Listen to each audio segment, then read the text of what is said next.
तर बहुव्रीही समास जो असतो तो जवळपास विशेषण विशेष्य कर्मधारे सारखेच त्याची उदाहरणं पण बघायला भेटतात.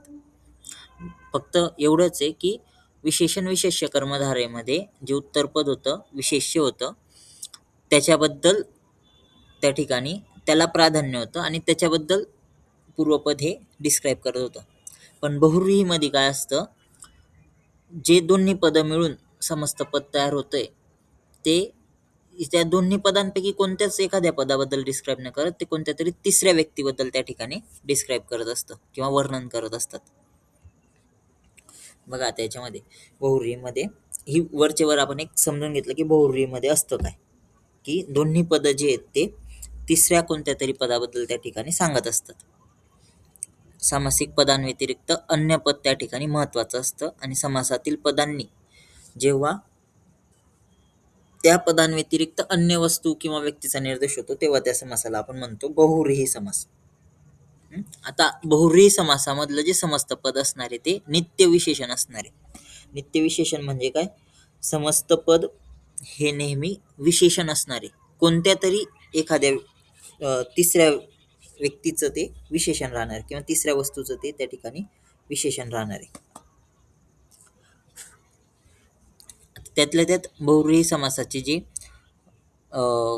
विभक्तीच्या अनुसार प्रकार पडतात. एक असतं समान अधिकरण आणि दुसरं असतं व्याधिकरण. आता समान अधिकरण म्हणजे काय, तर ज्यावेळेस आपण विग्रह करणार तर त्यावेळेस दोघं समस्त पदामधील दोन्ही जे पद आहेत त्यांची विभक्ती ही सारखी असते, त्याला म्हणतो आपण समान अधिकरण.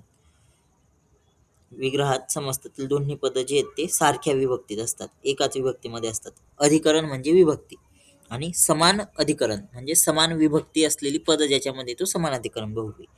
हे फक्त आपल्याला कळायला की समान अधिकरण मध्ये दोन्ही पद सारख्या विभक्तीत राहतील आणि व्याधिकरण मधले दोन्ही पद वेगवेगळ्या विभक्तीत राहतील आणि मोस्टली प्रथमा विभक्तीमध्ये ते पद असतात. आणखीन कोणता एक समास बघितला होता की ज्याच्यामध्ये दोन्ही पद हे प्रथमा विभक्तीमध्ये घेतले जातात, कर्मधारय बघितला होता आपण. कर्मधारेमध्ये दोन्ही पदांचा विग्रह ज्यावेळेस होतो त्यावेळेस दोन्ही पद समान अधिकरण असतात, प्रथमा विभक्तीमध्ये घेतलेले असतात, विशेषण विशेष्य सारखं. तसंच या ठिकाणी पण असतं आणि दोन्ही पद प्रथमा विभक्तीत असतात त्यामुळे त्याला समान अधिकरण म्हटलं जातं. तर साधारणतः काय असतं की ह्या समासामध्ये जे दोन्ही पद आहेत त्यांच्यामधला संबंध हा विशेषण विशेष्य संबंध असतो.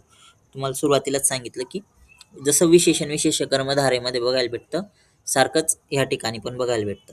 आणि जेव्हा पदांमध्ये संबंध हा उपमान उपमेय संबंध असतो त्यावेळेस आपण सादृश्यवाचक इव शब्द त्या ठिकाणी वापरत असतो.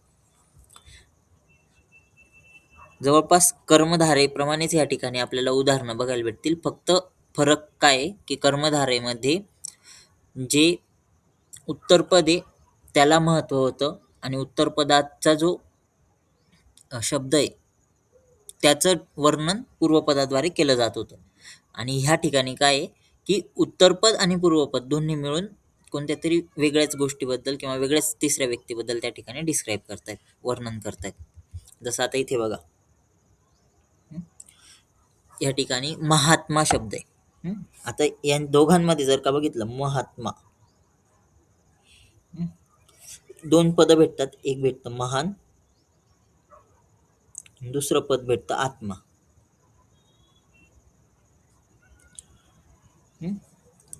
ह्या दोघांमध्ये विशेषण विशेष्य सारखा संबंध बघायला भेटतो, आत्मा आणि आत्माचं विशेषण महान. पण ह्या ठिकाणी विशेषण विशेष्य कर्मधारय नव्हता, बहुव्रीही झाला, कारण की हा पूर्ण शब्द जो आहे महात्मा शब्द हा कोणत्या तरी तिसऱ्या व्यक्तीबद्दल त्या ठिकाणी डिस्क्राईब करतोय. तो आत्म्यासाठीचं विशेषण नाहीये किंवा आत्म्यासाठी तो समस्त पद नाही. महात्मा म्हणजे महान आत्मा हा त्याचा अर्थ नाहीये. तर महात्मा म्हणजे ज्याचा आत्मा महान आहे असा व्यक्ती. म्हणजे हा महात्मा शब्द ज्याचा आत्मा महान आहे अशा तिसऱ्या कोणत्या तरी व्यक्तीबद्दल त्या ठिकाणी सांगितलेलं आहे. आत्मा शब्दाबद्दल त्या ठिकाणी समासामध्ये सांगितलेलं नाही, म्हणून हा कर्मधारय समास झाला. महात्मा, महान, आत्मा, यस्य, सह. आता कोणत्या तरी आपण तिसऱ्या व्यक्तीबद्दल त्या ठिकाणी वर्णन करतोय तर ती तिसरी व्यक्ती कोणत्या शब्दांनी दाखवणार, तर त्या ठिकाणी यस्य सह, यस्यासा, येन सह अशी यत सर्वनामची रूप आणि तत्सर्वनामचं शेवटचं रूप असं त्या ठिकाणी आपण दाखवतो. जर का पुल्लिंग असेल तर तत्सर्वनाममध्ये सह वापरतो, स्त्रीलिंग असेल तर सा, आणि नपुंसकलिंगचे मोस्टली बहुव्रीही बघायला भेटत नाही. तसं इथे बघा सुंदरानना. आता आपण सिंपल सुंदराननम असं जर का बघितलं तर ह्या ठिकाणी मुखाबद्दल माहिती दिलेली. आननम, आननम म्हणजे मुख कसं आहे तर सुंदर आहे. पण इथे जर का बघितलं सुंदरानना तर याचा अर्थ होतो जिचं मुख सुंदर आहे अशी ती. सुंदरानना म्हणजेच त्या ठिकाणी स्त्रीलिंगी दाखवण्यासाठी आकारांत आलेलं आहे शेवटी सुंदरानना. आणि इथे बघा हे सुंदराननम हे कर्मधारय झाला आणि हा आहे बहुव्रीही. बहुव्रीहीमध्ये जिचं मुख सुंदर आहे अशी ती सुंदरानना. सुंदरम आननम यस्याः सा. आता हे दोन्ही पद विशेषण विशेष्याप्रमाणेच आले सुंदरम आननम, पण ह्या ठिकाणी आकारांत आलेले आणि तिसऱ्या व्यक्तीबद्दल त्या ठिकाणी सांगतोय. ना मुखाबद्दल त्या ठिकाणी सांगितलंय ना सुंदर शब्दाचा काही त्या ठिकाणी संबंध आहे. सुंदर आणि आनंद हे दोन्ही शब्द मिळून जिचं मुख सुंदर आहे अशा तिसऱ्या व्यक्तीबद्दल सांगतायत. तर म्हणून त्या ठिकाणी हा बहुव्रीही समास झाला. सुंदरानना सुंदरम आननम यस्याः सा. जिचं मुख सुंदर आहे अशी ती. तसं तिथे बघा क्षुद्र बुद्धी. क्षुद्र बुद्धी जिची बुद्धी क्षुद्र आहे अशी, ज्याची बुद्धी क्षुद्र आहे असा तो. क्षुद्रा बुद्धी यस्य सह. ज्याची बुद्धी क्षुद्र आहे असा तो. क्षुद्रा बुद्धी यस्य सह. तसंच बघा शूर्पकर्ण. शूर्पकर्ण आता याचा विग्रह कसा होईल? शूर्पकर्ण म्हणजे त्या ठिकाणी कानांचं वर्णन केलेलं आहे. कान कसे तर सुपासारखे, पण इथे बघा विसर्ग आलेला आहे नंतर. कर्ण नंतर विसर्ग आलेला आहे. आता तो जो कर्ण नंतर आलेला विसर्ग आहे तो कोणत्या तरी पुल्लिंगी पदाबद्दल सांगतोय. ठीक आहे. शूर्पकर्ण हे नाव आहे कोणाचं तरी, विशेषण वापरलेले पूर्ण. शूर्पकर्ण हे एक विशेष पद तयार झालेले, विशेषण पद तयार झाले आणि ते कोणत्या तरी व्यक्तीबद्दल किंवा कोणत्या तरी देवतेबद्दल त्या ठिकाणी ते वापरलेले. म्हणून विग्रह होताना काय होईल? शूर्प इव कर्णौ यस्य सह. सुपासारखे ज्याचे कान आहेत असा तो. शूर्प इव कर्णौ यस्य सह. आता सुपासारखे कान कोणाचे असतात? सुपासारखे कान गणपती. गणपतीचे असतात. मग त्या ठिकाणी शूर्पकर्ण हा शब्द कोणासाठी आलेला आहे? शूर्पकर्ण गणपतीसाठी आलाय. बरोबर. आता दोन्ही जे पद आहेत शूर्प आणि कर्ण या दोन्ही पदांमध्ये कुठे गणपतीचा उल्लेख होतोय का? नाही. पण ते दोन्ही पद मिळून गणपतीचा बोध करवतायत. सुपासारखे कान ज्याचे असा तो शूर्पकर्ण. दोन्ही पद मिळून गणपतीचा बोध करवतायत. दोन्ही पदांमध्ये कुठेच गणपतीचा उल्लेख नाही, पण मिळून त्या ठिकाणी गणपतीचा बोध करवतायत. म्हणून तो जो समास आहे तो झाला बहुव्रीही समास. विग्रह करताना कसं केलं आपण? शूर्प इव कर्णौ यस्य सह. ज्याचे कान सुपासारखे आहेत असा तो. कर्णौ का बरं घेतलं? कारण की द्विवचन, दोन्ही कानांसाठी आपण द्विवचन घेतलं कर्णौ. आणि यस्य सह का बरं घेतलं? कारण की पुल्लिंगी पद आहे समोरचं, ज्याच्याबद्दल डिस्क्राईब करतोय, ज्याच्याबद्दल वर्णन होतंय ते पद हे पुल्लिंगी आहे. गणपतीबद्दल वर्णन आहे म्हणून गणपती पद हे पुल्लिंगी असल्यामुळे यस्य सह घेतलं. पुढे बघा जितेंद्रिय. जितेंद्रिय ही म्हणजे ज्याने इंद्रिय जिंकून घेतलेले आहेत अशा कोणत्या तरी व्यक्तीबद्दल त्या ठिकाणी ते पद आलेले जितेंद्रिय. मग त्याचा विग्रह कसा होईल? जितानी इंद्रियानी येन सह. ज्याच्याद्वारे इंद्रिय जिंकले गेले आहे असा तो जितेंद्रिय. तसं बघा गजानन. गजानन म्हणजे काय? आता गज आणि आनंद दोन शब्द आहेत. बरोबर. गज आणि आनंद. गजानन शब्द कोणासाठी वापरलेला आहे? गणपतीसाठीच वापरला. का बरं? गज आणि आनंद हत्तीचे मुख. हत्तीचं तोंडासारखं त्याचं तोंड आहे म्हणून गणपतीचं तोंड हे हत्तीच्या तोंडासारखं आहे. मग तोच जो आपण अर्थ लावलेला आहे तो आपल्याला विग्रहात घ्यायचा आहे की गजस्य आननम. हत्तीचे तोंड गजस्य आननम इव आननम यस्य सह. हत्तीचे जे तोंड आहे असं ज्याचं तोंड आहे असा तो. इव म्हणजे असं. गजस्य आननम इव आननम यस्य सह. हत्तीचं तोंड असं ज्याचं तोंड आहे असा तो. हत्तीसारखं ज्याचं तोंड आहे असा तो. गजस्य आननम इव आननम यस्य सह. आता बहुव्रीही समासामध्ये ज्यावेळेस विग्रह करणार ना त्यावेळेस काय काय लक्षात घेणार, तर ह्या समासामध्ये अन्यपद महत्वाचं असतं. मग अन्यपद महत्वाचं असल्यामुळे ते अन्यपदाचा जेव्हा निर्देश करायचा आहे आपल्याला तर त्यावेळेस आपण विग्रहात यद किंवा तद या सर्वनामाची रूपं आपण वापरणार. जसं पुल्लिंगी पद जर का असेल तर आपण निर्देश कसा करणार, यस्य सह, येन सह. जसं पण आपल्याला पुढचा दोन्ही पदांमध्ये संबंध असेल त्याच्यानुसार. यस्य सह म्हणजे ज्याचे आहे, येन सह म्हणजे ज्याच्याद्वारे. तसंच स्त्रीलिंगी असेल तर यस्या सा किंवा येन सा असं त्या ठिकाणी वापरलं जातं. मोस्टली पुल्लिंग आणि स्त्रीलिंग हे दोनच पदांसाठी त्या ठिकाणी बहुव्रीही समासामध्ये येत असतात. नंतर बघा विग्रहातील पहिली दोन पदं जी ती प्रथमा विभक्तीतच राहणार, कारण आपण समानाधिकरण बघतोय त्याच्यामुळे विग्रहातील दोन्ही पदं जी ती त्या ठिकाणी प्रथमा विभक्तीतच राहतील. ठीक आहे. आणखीन काही उदाहरणं बघा. पितांबरः.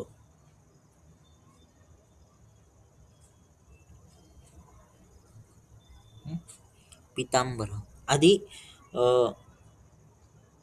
आपण आहे ना कंपेरेटिव्हली बघू. मी जर का असं सांगितलं पितांबरम तर याच्यामध्ये हा शब्द कसा आहे, नपुंसकलिंगी शब्द आहे. पितांबरम. आता याचा अर्थ काय होतो ह्या समासाचा, पितांबरम म्हणजे पिवळे वस्त्र. हा समास कोणता होईल, पितांबरम.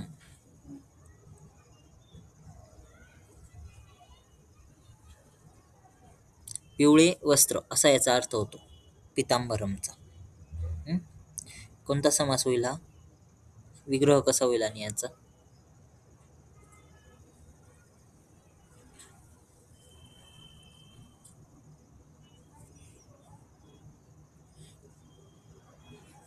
दोन पद वेगवेगळे करा त्याच्यामध्ये समास विग्रह करण्यासाठी. पितांबरम मध्ये कोणते दोन पद भेटतील त्याच्यात,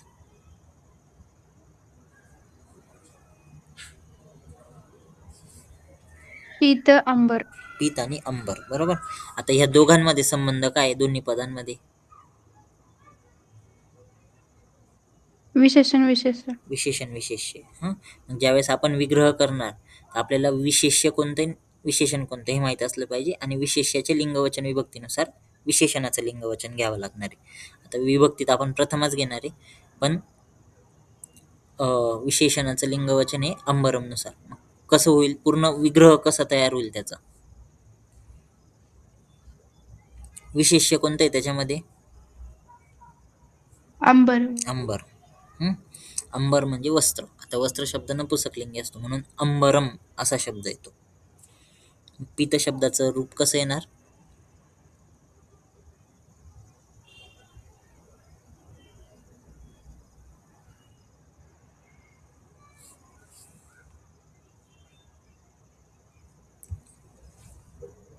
उत्तरपद भेटलं आपल्याला अंबरम. पीत शब्दाचं रूप कसं राहील,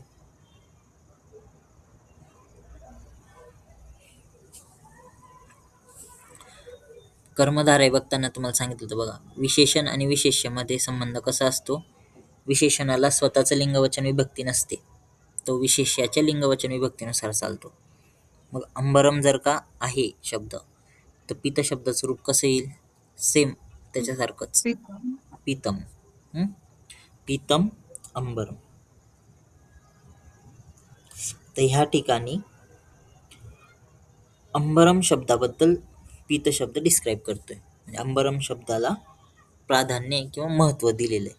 तर हा समास कोणता आहे प्रकार?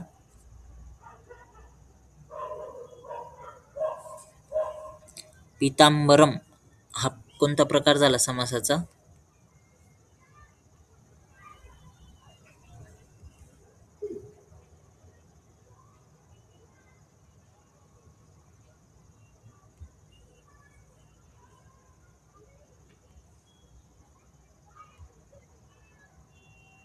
विशेषण विशेष.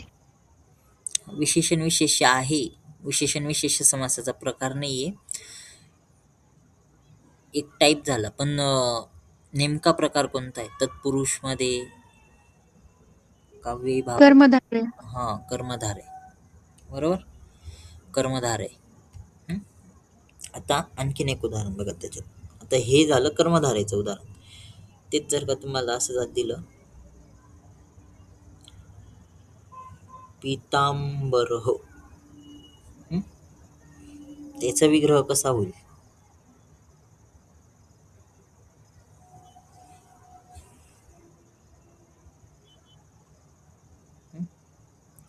याचा अर्थ काय होतो? पीतांबरः म्हणजे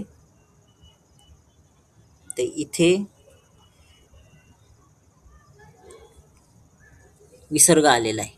बरोबर, विसर्ग आलेला आहे, त्याच्यावरून काय कळतं आपल्याला?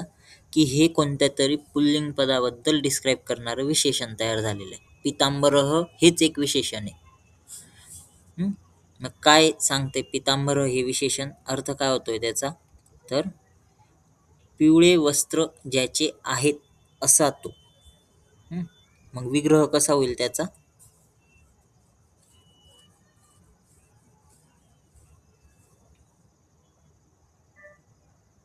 पीतांबरः. अर्थ काय होतो याचा? पिवळे वस्त्र ज्याचे आहेत असा तो. विग्रह कसा होईल मग?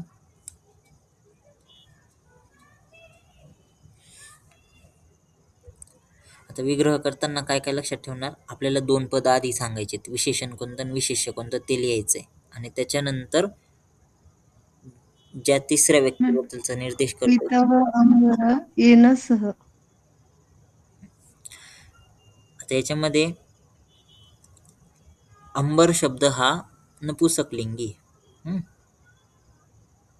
अंबर शब्द नपुसकलिंगी, म्हणून ज्यावेळेस आपण विग्रह करणार आहे ना, त्यावेळेस ॲज इट इज विशेषण विशेष्यानुसार विग्रह, कर्मधारेनुसारच विग्रह करणार, फक्त पुढे ते एक्स्ट्राचं पद जोडणार आहे.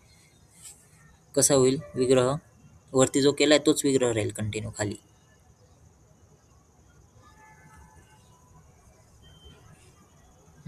आता तुकडे तुकडे करून विग्रह करा थोडं. पहिले विशेषण विशेष्य सांगा. पीतांबरः मधलं विशेषण विशेष्य खाली लिहायचं. काय येईल विशेषण विशेष्य याच्यातलं? पीतांबरः. आपण आधी कर्मधारेनुसार त्याचा विग्रह ॲज इट इज लिहिणार. काय येईल?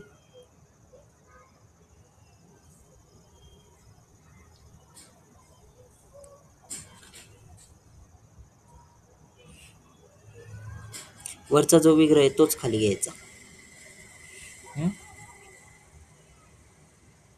तो आला पीतम अंबरम. आता म्हणजेच काय? पीतम पिवळे वस्त्र, असं त्याचा अर्थ झाला. त्याच्यानंतर ज्याचे पिवळे वस्त्र ज्याचे आहे असा तो, असं आपल्याला लिहायचं आहे. आता ज्याचे आहे त्याच्यासाठी काय वापरणार? आपल्याला इथपर्यंत केलं, हा कर्मधारय सारखा विग्रह झाला. आपल्याला बहुव्रीही सारखा विग्रह करायचा आहे ना. मग एक जे एक्स्ट्राचं पद आहे ते काय जोडायचंय? काय जोडणार पुढे?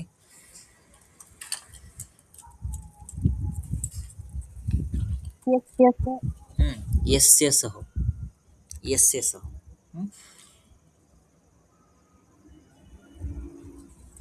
पीतम अंबरम यस्य सह.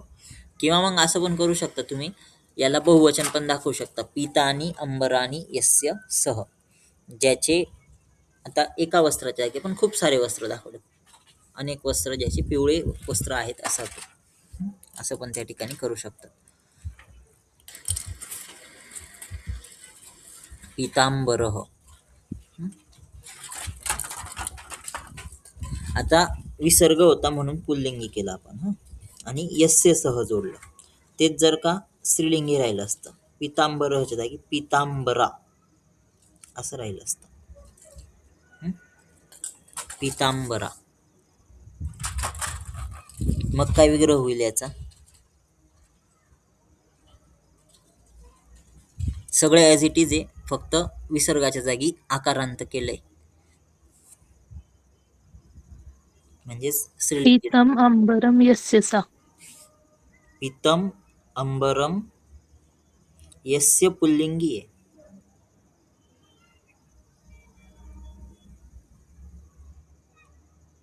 यत सर्वनाम पण स्त्रीलिंग मध्ये घ्यावं लागेल ना.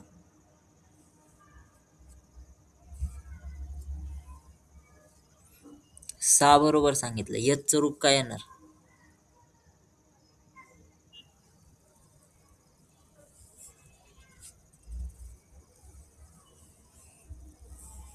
येन. येन तृतीय आहे, आपल्याला इथे षष्टीच घ्यायची. यस्य पुल्लिंगची षष्ठी आहे, स्त्रीलिंगची षष्ठी काय होईल?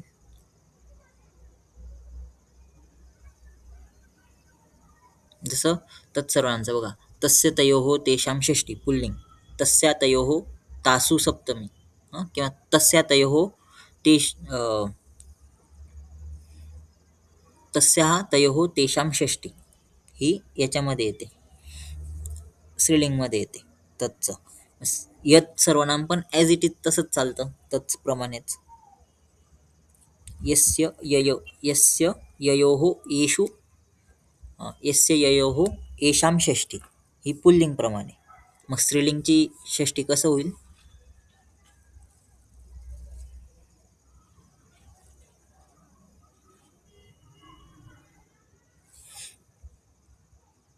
यस्याः. यस्या, फक्त यस्या. यस्या सा. पीतम अंबरम यस्या सा. ठीक आहे. आता पीतांबरा हा शब्द आपण समजण्यासाठी घेतला. ते कोणत्या व्यक्ती वगैरे असं कोणाचं विशेषण नाही आहे, पण पीतांबरः हे नाव आहे. कृष्णासाठी ते नाव वापरलं जातं, पीतांबरः. मोस्टली जे देवतांची नावं असतात ना, ते देवतांची नावं बहुव्रीही समासामध्ये असतात. तसंच आणखी बघा,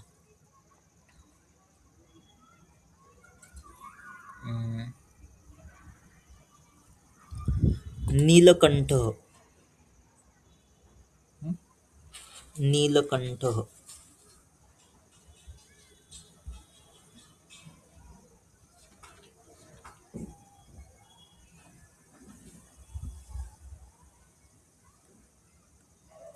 नीलकंठ.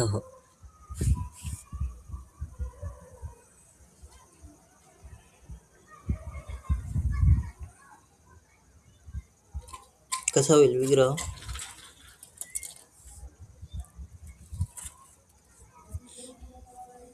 आधी विशेषण विशेष्य लिहायचं, नंतर ज्या पण पदाबद्दल वापरलेले ते दर्शवण्यासाठी यद आणि तत्चे रूप वापरायची.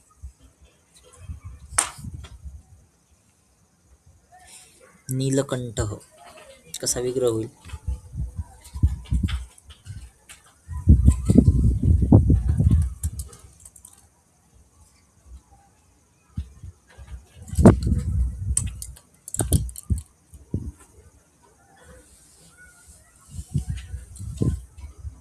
सांगा. 2 पदं सांगायची. नीलकंठ मध्ये 2 पदं कोणते कोणते आहेत? सगळ्यात नील आणि कंठ. नील आहे. ते जर का आपण विशेषणानुसार लिहिले तर कंठ पुल्लिंगी, त्याच्यानुसार नीलचं पण रूप होईल नीलः कंठ. आता पुढे काय येणार? आता हे जे समस्त पद आहे, पूर्ण समस्त पद पुल्लिंग बद्दल सांगते का स्त्रीलिंग पदाबद्दल सांगते? पुल्लिंगी. मग आता पुढे जे आपल्याला जोडायचंय यद आणि ततचे रूप, ते कोणत्या याच्यानुसार राहणार? पुल्लिंगनुसार राहणार. काय पुल्लिंग. राहते? यस्य स. यस्य स. यस्य सह.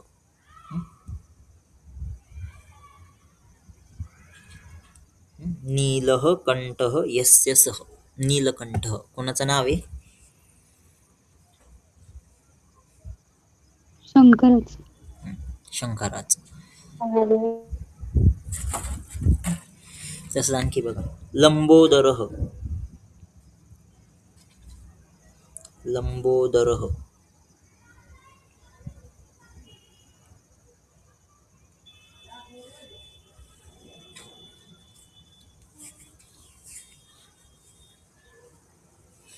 काय होईल?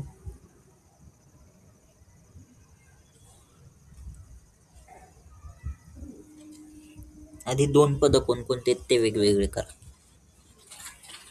कोणते कोणते दोन? लम. लंब लंब. आणि एक लंब पद आहे आणि दुसरं कोणतं आहे? उदर आहे. उदर आहे.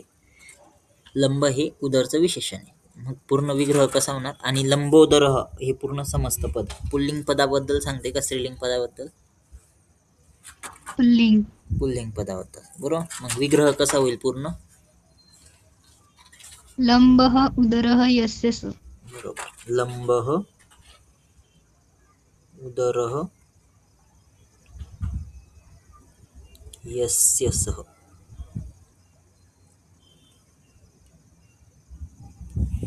ठीक आहे.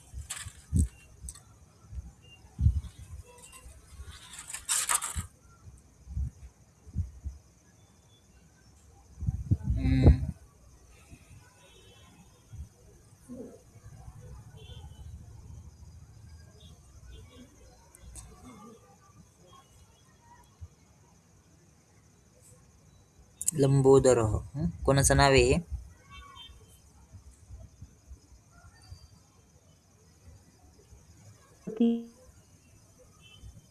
गणपतीचं आहे. आणखीन एक उदाहरण बघा, गजकर्णः. गजकर्णः. आता इथे थोडस वेगळं आहे.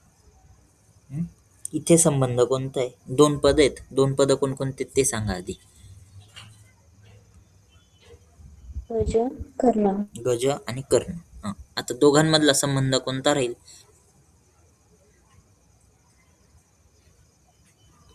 इथे विशेषण विशेष्य राहील का?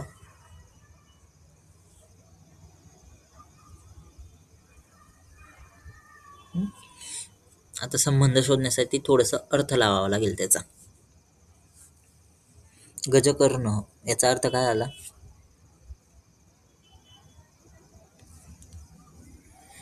वरचे वर अर्थ काय? गजाचे कर्ण. अं?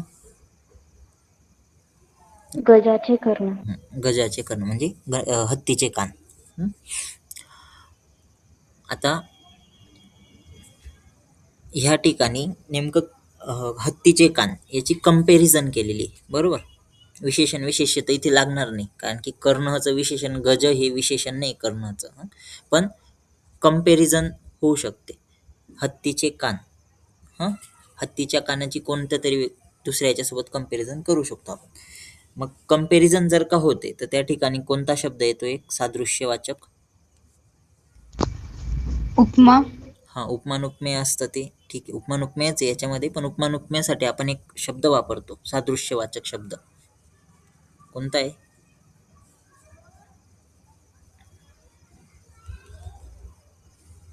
इथे बघा, इथे कोणता शब्द वापरलेला आहे? गजस्य आननम इव. आननम. इथे पण बघा, शूर्प इव कर्णव. शूर्प इव. इव हा सादृश्यवाचक शब्द आहे उपमान उपमेयासाठीचा. मग आता इथे काय होणार? विग्रह करताना कसं करावं लागेल आपल्याला? हत्ती सारखे कान असं आपल्याला म्हणायचं आहे ना. मग कसं करावं लागेल विग्रह?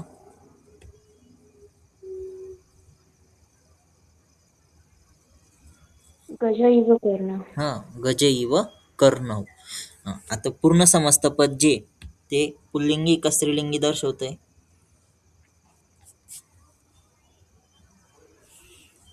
पुल्लिंग पदाबद्दल सांगते कसं पुल्लिंगी. पुल्लिंग पदाबद्दल आहे बरोबर. मग आता आपल्याला पूर्ण शेवटी आपल्याला काय टाकावं लागेल, यत्तचे रूप कसे येतील शेवटी, यस्य स. यस्य स. गज इव कर्णौ यस्य सह. हत्तीसारखे ज्याचे कान आहेत असा तो. कोणाबद्दल आहे हे विशेषण, गजकर्ण हो. कोणाचं नाव असू शकतं, गणपती. गणपतीचं नाव आहे. मोस्ट ऑफ देवी देवतांची जी नाव आहेत ना त्याच्यामध्येच आपल्याला हा बहुव्रीही समास बघायला भेटतो. ठीक आहे.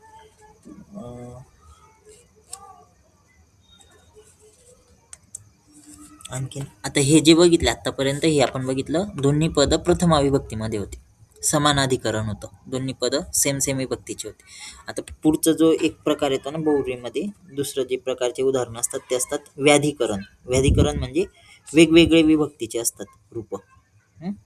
समान व्याधिकरण म्हणजे वेगवेगळे अधिकरण विभक्त्या असलेले दोन्ही पद जी आहेत ते वेगवेगळ्या विभक्तीमध्ये राहतील तेव्हा तिथे व्याधिकरण होईल. आता कसं होईल ते बघा, अर्थानुसार ते विभक्ती चेंज होते तिथं. कारण जसं भालचंद्र, भालचंद्रचा अर्थ काय होतो, ज्याच्या कपाळावरती चंद्र आहे असा तो, डोक्यावर ज्याच्या चंद्र आहे असा तो. मग डोक्यावर वर किंवा मध्ये याच्यासाठी कोणती विभक्ती येते, वर मध्ये हे दर्शवण्यासाठी कोणती विभक्ती वापरतो आपण,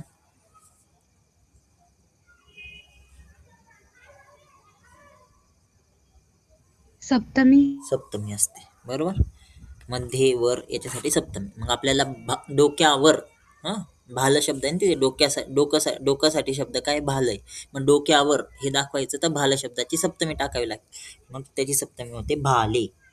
डोक्यावर. मग दुसरा शब्द काय, चंद्र, ज्याच्या डोक्यावर चंद्र आहे असा तो, भाले चंद्र यस्य सह. म्हणून तिथे सप्तमी आली, भाल शब्दाची सप्तमी आणि चंद्र शब्द प्रथमामध्ये, दोन्ही पदांची विभक्ती वेगवेगळी आली म्हणून हा व्याधिकरण. भाले चंद्र यस्य सह. व्याधिकरण का करावं लागलं, कारण की तिथे अर्थानुसार आपण समास करतोय म्हणून, अर्थानुसार त्या ठिकाणी वेगळं हे होतंय. डोक्यावर ज्याच्या चंद्र आहे असा तो, आणि डोक्यावर हा शब्द दाखवण्यासाठी आपण तिथे भाल शब्दाची सप्तमी घेतली. तसं इथे बघा, शशी शेखर, शशी शेखर, इथे पण सेम. याचा पण अर्थ काय होतो, ज्याच्या डोक्यावर, शेखर म्हणजे डोकं आणि शशी म्हणजे चंद्र, ज्याच्या डोक्यावर चंद्र आहे असा तो. मग शेखर शब्दाची सप्तमी शेखरे आणि शशी शब्द प्रथमामध्येच, शशी शेखरे यस्य सह, ज्याच्या डोक्यावर चंद्र आहे असा तो. तसंच ज्ञाननिष्ठ, ज्ञाननिष्ठाचा अर्थ होतो ज्ञानामध्ये निष्ठा असलेला, ज्ञानामध्ये किंवा ज्ञानावर ज्याची निष्ठा आहे असा तो. मग ज्ञानावर किंवा ज्ञानामध्ये याच्यासाठी सप्तमी येणार, तर ज्ञाने निष्ठा यस्य सह, ज्ञानामध्ये ज्याची निष्ठा आहे असा तो, ज्ञाने निष्ठा यस्य सह. तसं आणखीन उदाहरण बघा, कंठकालः, कंठकालः, कंठकालाचा अर्थ काय होतो, कंठामध्ये ज्याच्या काळ आहे असा तो. काय अर्थ होईल मग, विग्रह कसा होईल याचा, कंठकालचा,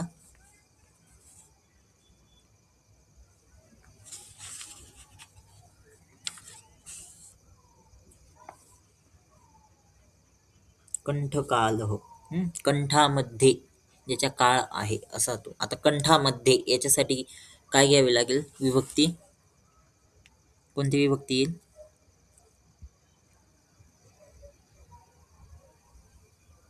कंठामध्ये.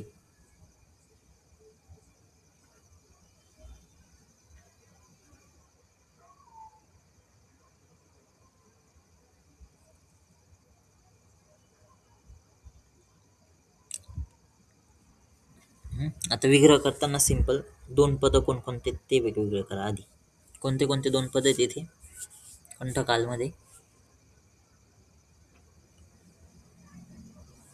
कंठ इव काल. कंठ आणि काल. हं? आता कंठ आणि काल हे दोन पद आहेत. आता अर्थ काय आहे त्याचा, की कंठामध्ये ज्याच्या काळ आहे, कंठामध्ये काळ आहे असा तो. हं?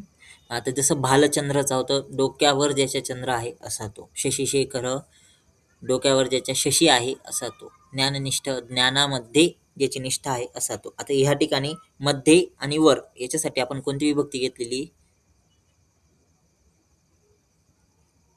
तिन्ही उदाहरणं बघा ही. भालचंद्र, शशिशेखर, ज्ञाननिष्ठ याच्यामध्ये कोणती विभक्ती आलेली आहे? सप्तमी. सप्तमी. हं, आता इथे अर्थ काय, कंठामध्ये काळ आहे असा तो. आता कंठामध्ये मग याच्यासाठी कोणती विभक्ती घ्यावी लागेल मध्ये दाखवण्यासाठी? सप्तमी. सप्तमी. हं, आता सप्तमी कशाची? कंठ शब्दाची. मग काय होईल सप्तमी कंठ शब्दाची?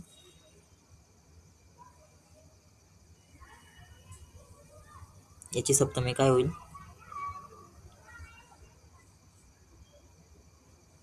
कंठे. कंठे. हं? कंठे. आता पुढे कालह ॲज इट इज. कंठामध्ये ज्याच्या काळ आहे असा तो. हं? कंठे कालह. आता पुढे पूर्ण पद जे आहे ते समस्त पद पुल्लिंगी पदाबद्दल सांगतंय. तर मग काय येईल पुढं? पुल्लिंग पद दर्शवण्यासाठी यस्यसह. यस्यसह. हं? यस्यसह.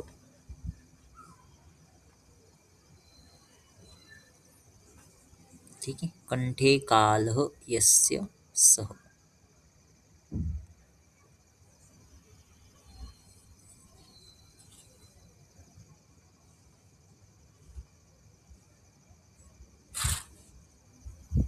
आणखीन एक उदाहरण बघा. चंद्रशेखरः.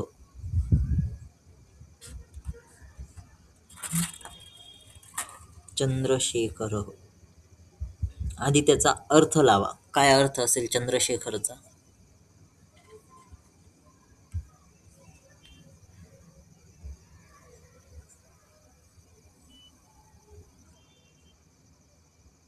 चंद्रशेखरचा अर्थ काय असेल?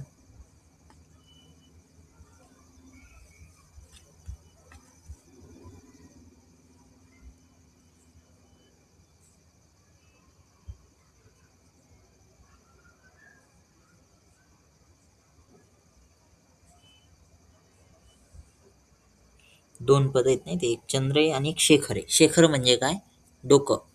हं? किंवा कपाळ, भाल, मस्तक. शेखर म्हणजे मस्तक. हं, आता याचा अर्थ काय होत असेल? चंद्रशेखरचा अर्थ काय होईल? शिखरावर चंद्र असणारा. हं, डोक्यावर, मस्तकावर चंद्र असणारा. हं?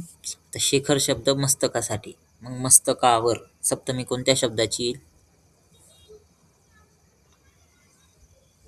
शेखर. कसा विग्रह होईल मग पूर्ण शब्दाचा?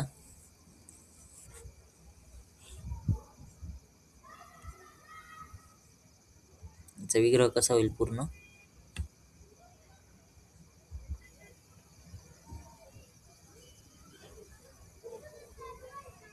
चंद्रशेखर यस्य सह. चंद्र शेखरे यस्य स किंवा शेखरे चंद्र यस्य सह.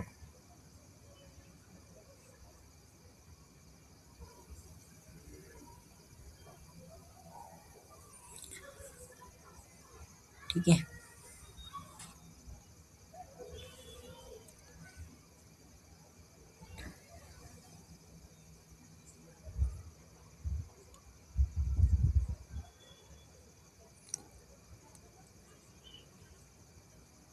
ठीक आहे, कळालं हे?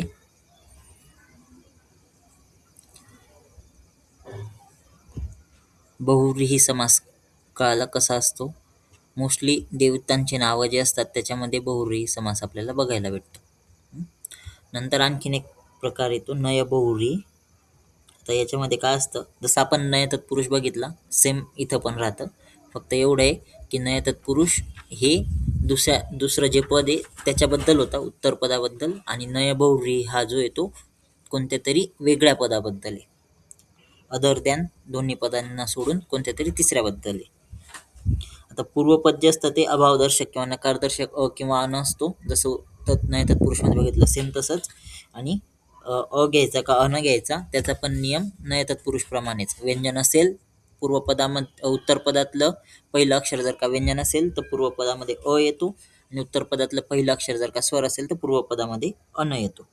फक्त इथे बदल काय होतो तर अशोकः हे जर का बघितलं तर याच्यामध्ये अशोकः म्हणजे ज्याचा शोक, ज्याला कोणताच शोक म्हणजे दुःख राहिलेलं नाही असा तो, किंवा ज्याला कोणत्याच प्रकारचं दुःख नाही असा तो. तर मग त्या तिसऱ्या व्यक्तीबद्दल अशोकः शब्द त्या ठिकाणी सांगतोय. म्हणून विग्रह करताना त्या ठिकाणी होईल न विद्यते शोकः यस्य सः.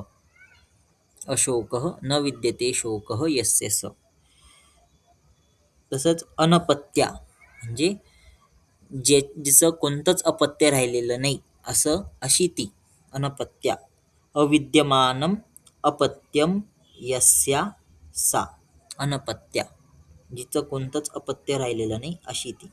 अनंगः म्हणजे ज्याचे कोणतेच अंग नाहीत. न विद्यन्ते अंगानी यस्य सः. ज्याचे कोणतेच अंग नाहीत असा तो. अनुपद्रवः. अनुपद्रवः म्हणजे न विद्यन्ते उपद्रवः यस्मात् सः. ज्याच्याकडून कोणत्याच प्रकारचा उपद्रव होत नाही असा तो. ठीक आहे. हा होता अशा प्रकारे असतो तो नय बहुव्रीही.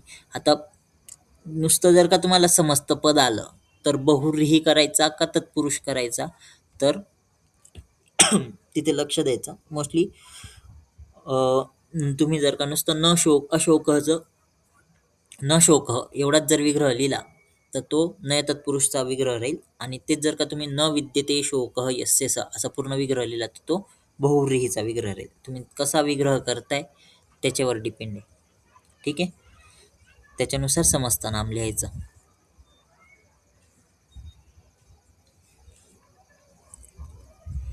ठीक आहे. कळालं हे बहुव्रीही समास कळाला.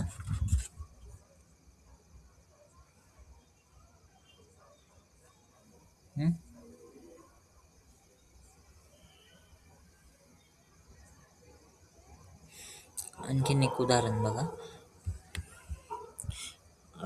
बहुव्रीहीमध्ये आणखीन एक उदाहरण असतं विना पाणी. विना पाणी किंवा मग चक्रपाणी, शूलपाणी.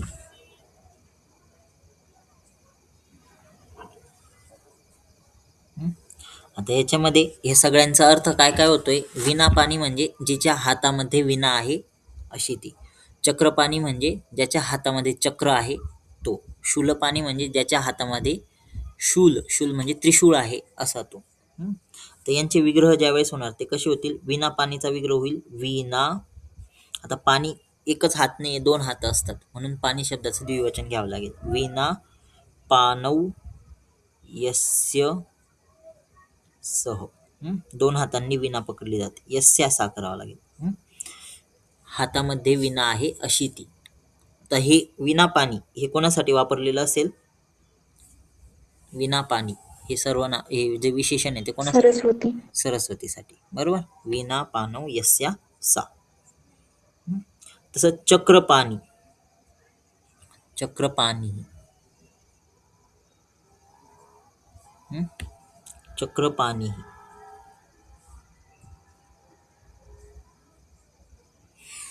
आता ह्या ठिकाणी मात्र चक्र हे दोन्ही हातात नसतं, एकाच हातात असतं. मग याचा विग्रह कसा होईल.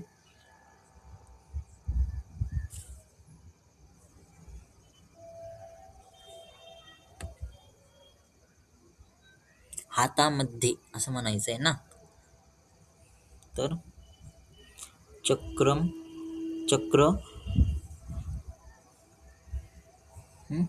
चक्रम. आता पाणी शब्द कवीप्रमाणे चालतो. कवी शब्दाची सप्तमी होते कवौ. म्हणून होईल पानौच येईल इथे पण कवौ प्रमाणे. चक्रम पानौ यस्य सह. चक्रम पानौ यस्य सह. तर शूलपाणीचा विग्रह कसा होईल. शूलपाणी. शूलं पानौ यस्य सः. शूलं पानौ यस्य सह. आता विग्रह वाटतो खूप अवघड, पण जर का विभक्तीन ते बघितलं आणि रिलेट करून बघितलं कोणत्या शब्दानुसार चालतोय, तर आपल्याला ते लवकर सॉल्व करता येतं. जसं आता पानव शब्द आला कसं काय? पानव म्हणजे सप्तमी, हातामध्ये, याच्यासाठी सप्तमी. मूळ शब्द काय? पाणी. तो चालतो कोणत्या शब्दानुसार? कवीनुसार. कवीची सप्तमी माहिती राहिली तर पाणी शब्दाची सप्तमी काढता येते. कवीची सप्तमी होते कवौ, मग पाणीची सप्तमी होईल पानौ. म्हणून मग विग्रहामध्ये आलं शूलं पानौ यस्य सह. ठीक आहे.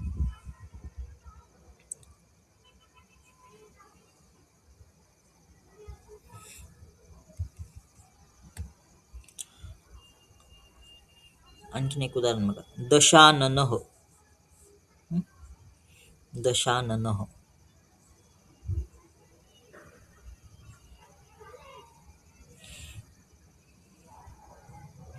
दशाननः.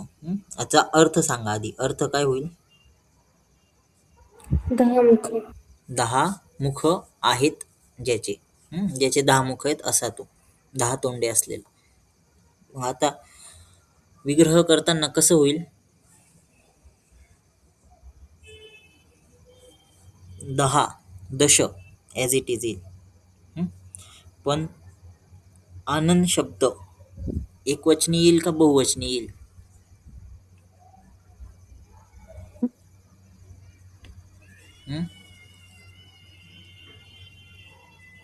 आता दशाननः हे एका व्यक्तीसाठी वापरलेलं आहे म्हणून एकवचनी आलंय. ज्यावेळेस विग्रह करतोय आपण त्यावेळेस आपण काय म्हणतोय? 10 तोंडे. एक तोंड असं नाही म्हणते, 10 तोंड असं नाही म्हणते, 10 तोंडे. मग आनंद शब्द बहुवचनात घ्यायचा का एकवचनात?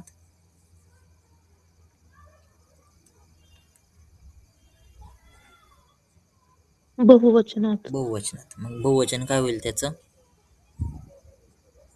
आनंद शब्द नपुंसकलिंगी आननम, वनम प्रमाणे चालतो.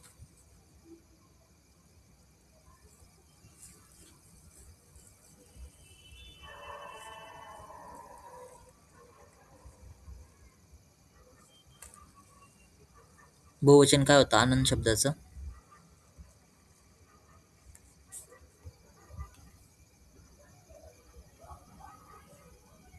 आननम. आननम एकवचन आहे, बहुवचन. वनम वने वनानी. आननम शब्द कसा आहे? आननम आनने आननानी. आनंदचं बहुवचन काय होतं?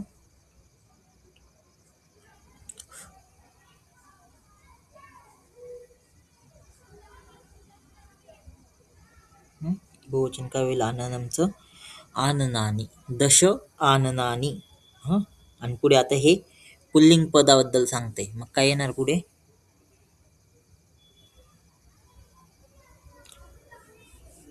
यद आणि तत्चे रूप कसे येतील? यस्य सः. यस्य सह. दश आननानी यस्य सह. ठीक आहे. हा होता बहुव्रीही समास. तर इथे आपलं समास प्रकरण जे येते कंप्लीट झालं. आता बहुव्रीही समासाचे जेवढे उदाहरणं आहेत, जेवढे तुम्ही जास्तीत जास्त उदाहरणं बघणार तेवढं तुम्हाला ते आणखीन त्याचे उदाहरणं कळत जातील. ठीक आहे. आता तुम्हाला जे एक्झाम्पल्स दिलेले आहेत समासाचे त्याच्यामधून बहुव्रीहीपर्यंतचे एक्झाम्पल्स सॉल्व करा. इथे आपलं समास प्रकरण जे येते कंप्लीट झालंय. ठीक आहे. तर उद्या आपण जे राहिलेले एक्झाम्पल आहे समासचे तेवढे बघू आणि पुढचा जो टॉपिक आहे तो सुरू करू.